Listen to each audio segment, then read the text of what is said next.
Hey, this is Eric Allen. Let's talk about pose space deformers. So if you want to get to the pose editor, well actually what I've done is I've bound this character and he's looking pretty good with his shoulder down, but his shoulder up is pretty wonky, so let's correct that. I'll just go back to my base position here and I will go to animation editors, and we're going to be talking about the shape editor and the pose editor today. The pose editor will allow you to add in a pose space deformer, and the pose space deformer will actually look for, it's like a pose shape deformer really. It's modifying the shape of the geometry based upon the pose of the joint. So first you select the joint and select the left arm, and which is that joint that we want, and create the pose space. And it's asking if I want to add neutral pose to it, and I do. I want to add so that this neutral pose will actually have weight, and then as I bend it up, it'll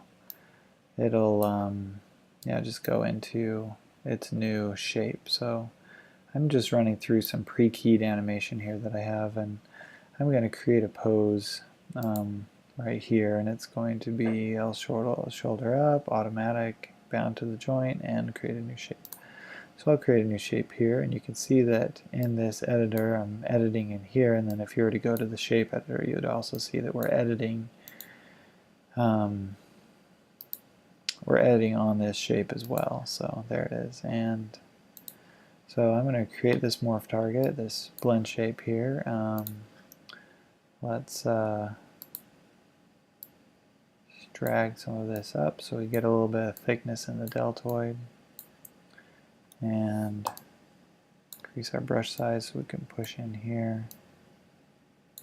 Maybe lift the pectoral up a little bit. Okay, so I'm liking what I'm seeing there, and then we can run through it and kind of test what's going on. So that looks pretty good.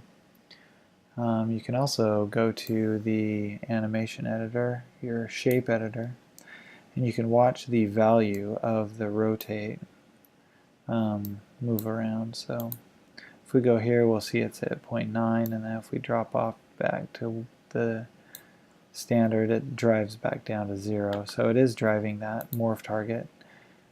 And you can see that now shoulder looks good down, and it looks good up, and that's what the pose space deformer does. Is it allows you to basically drive a morph drive a blend shape with a pose, and it will do that all automatically. And it's a lot easier than the older methods of setting up either an expression or set-driven keys or a connection just between the rotation of a particular joint, the specific rotation of a particular joint, and when it drives another blend shape.